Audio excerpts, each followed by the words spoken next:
Ya, baik, terima kasih rekan-rekan pers. Jadi pada hari ini, tadi saya ditelepon oleh Ibu Megawati Soekarno Putri menyampaikan pesan dari beliau karena hari ini bertepatan dengan hari ulang tahun Partai Gerindra yang ke-18. Sehingga kami mengucapkan selamat ulang tahun buat Partai Gerindra.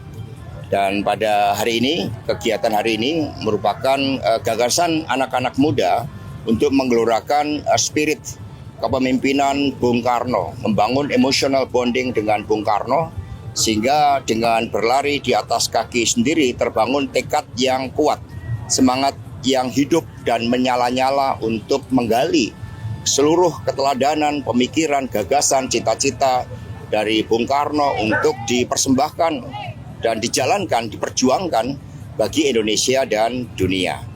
Untuk itu kami persilahkan kalau ada pertanyaan dari teman-teman pers. Mas Hasto, ngomongin soal HUT Gerindra nih Mas Hasto, ini udah beberapa partai yang udah menyatakan dukungannya untuk mendukung Pak Prabowo 2 periode. Kalau dari PDI Perjuangan sendiri bagaimana di 2029 nanti? Setiap partai memiliki kedaulatan dan strategi di dalam menyampaikan sikap-sikap politiknya.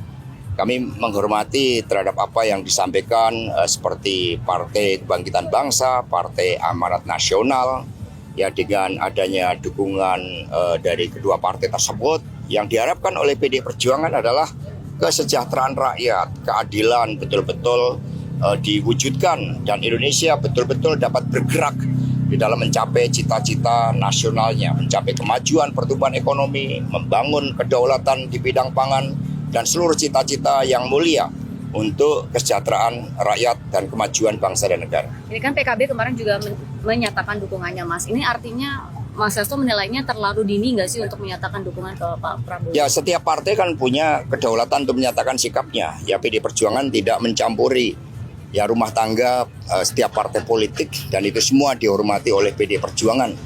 Karena mereka di dalam menentukan sikap tentu saja melalui suatu kalkulasi, pertimbangan, dan juga kepentingan bangsa dan negara. Itu yang diyakini oleh PDI Perjuangan. Berarti kalau dari PDIP sendiri udah ada persiapan belum sih Mas untuk dari gambaran siapa calon yang akan dimajukan itu? Bagi PDI Perjuangan, skala prioritas saat ini adalah melakukan konsolidasi dan menginstruksikan seluruh kader partai, anggota partai untuk turun ke bawah membantu rakyat.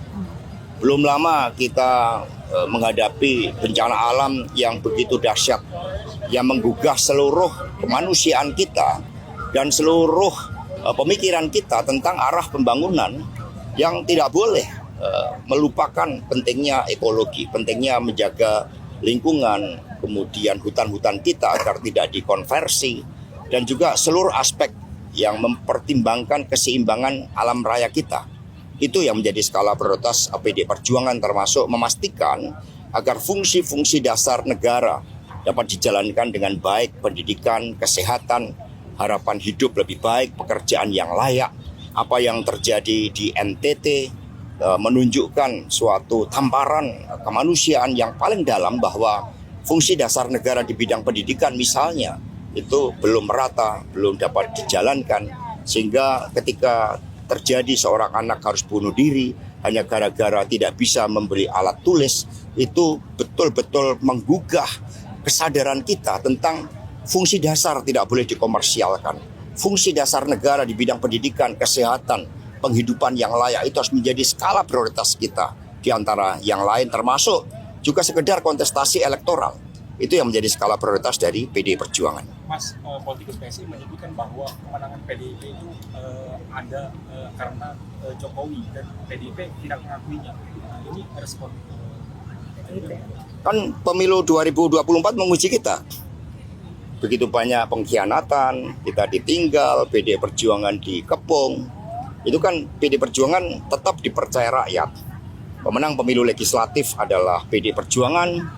Kemudian kursi di DPRD kabupaten kota kami bertambah, dan kemudian kepala daerah itu juga masih dimenangkan oleh PDI Perjuangan. Itu menunjukkan kepercayaan rakyat dan basis resilience dari partai di dalam menghadapi berbagai tekanan-tekanan, termasuk menggunakan hukum. Fenomena hadirnya parcok dalam seluruh aspek pemilu itu menunjukkan PDI punya daya tahan. Kekuatan kami sebenarnya terletak kepada dukungan kolektif, kerja kolektif gotong royong dari anggota yang mendapatkan dukungan dari rakyat. Mas, kemarin soal board of peace nih, Mas. Ini kan kita baru saja gabung gitu di board of peace. Ini juga mendapat kritikan dari aktivis HAM gitu.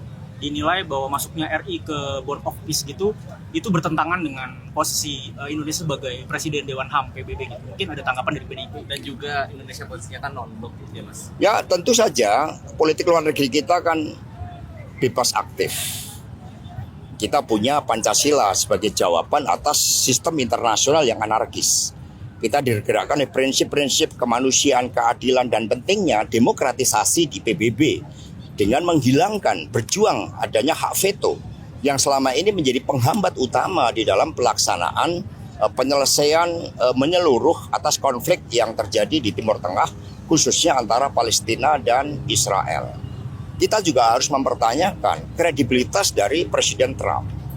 Karena kita melihat aksi terhadap Irak yang dilakukan sebelumnya, kemudian berbagai persoalan dengan mengatasnamakan perang terhadap terorisme di Suriah, kemudian berbagai persoalan-persoalan intervensi kedaulatan suatu negara seperti Venezuela, itu tidak terlepas dari posisi superpower dari Amerika Serikat.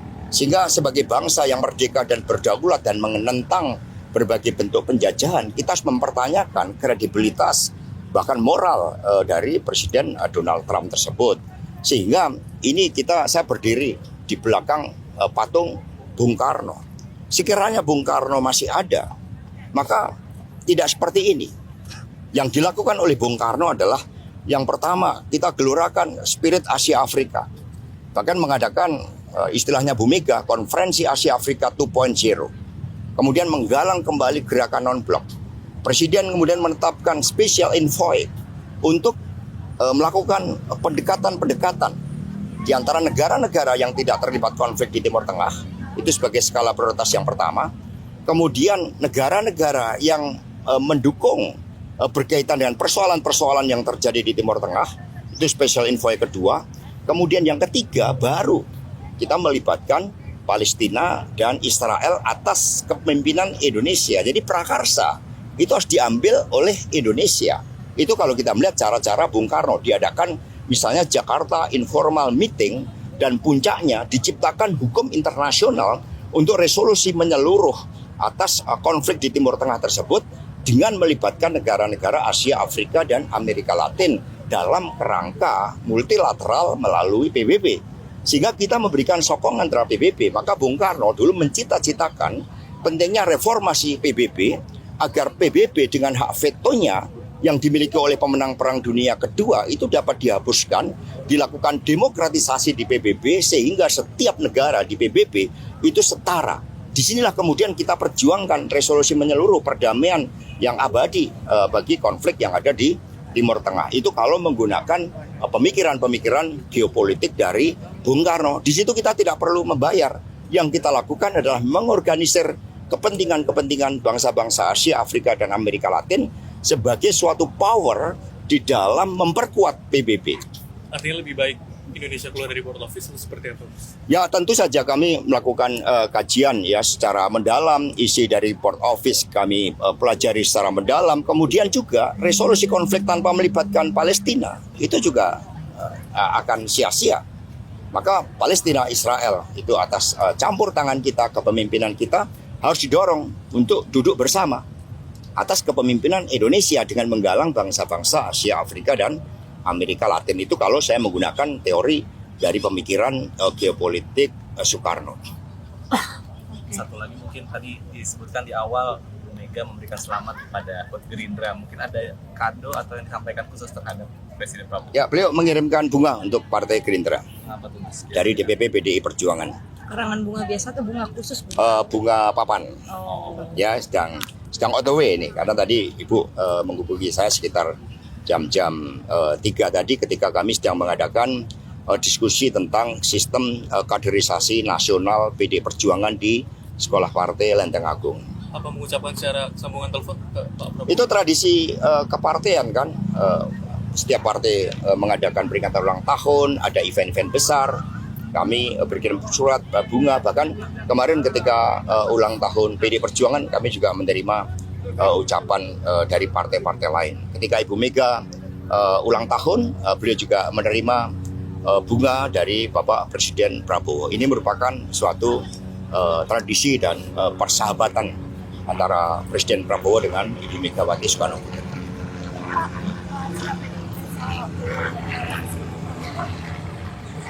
Ya, terkait revisi Undang-Undang Pemilu, prinsip yang pertama adalah rakyat yang berdaulat di dalam menentukan pemimpinnya, apakah itu legislatif, juga termasuk pilihan terhadap partai politiknya. Yang kedua, kita harus memastikan agar penyelenggara pemilu betul-betul dapat menjalankan prinsip-prinsip langsung, umum, bebas, rahasia, jujur, dan adil. Sehingga tidak boleh ada intervensi itu. Kemudian yang ketiga, bagaimana pemilu dapat berjalan tanpa money politik. Berjalan di dalam suatu kontestasi yang baik sehingga ide dan gagasan bagi masa depan, serta bagaimana setiap partai politik sebagai peserta pemilu memiliki agenda-agenda strategis di dalam menyelesaikan persoalan rakyat. Yang keempat, berbagai kecurangan-kecurangan yang terjadi dalam pemilu 2024 yang lalu tidak boleh terjadi lagi, termasuk pentingnya suatu pengaturan, larangan dengan sanksi pidana apabila ada alat-alat negara yang dipergunakan ya untuk berpihak ya pada kepentingan pihak tertentu. Rakyat harus dijamin untuk memilih secara bebas dan berdaulat melalui tawaran program-program yang disampaikan oleh partai politik sebagai peserta pemilu. Kemudian dalam rangka konsolidasi demokrasi, PD Perjuangan juga berpendapat tentang parliamentary threshold sebagai alat konsolidasi demokrasi berdasarkan suara rakyat. Berapa besarannya, apakah mau diperlakukan secara berjenjang, kami masih melakukan kajian-kajian.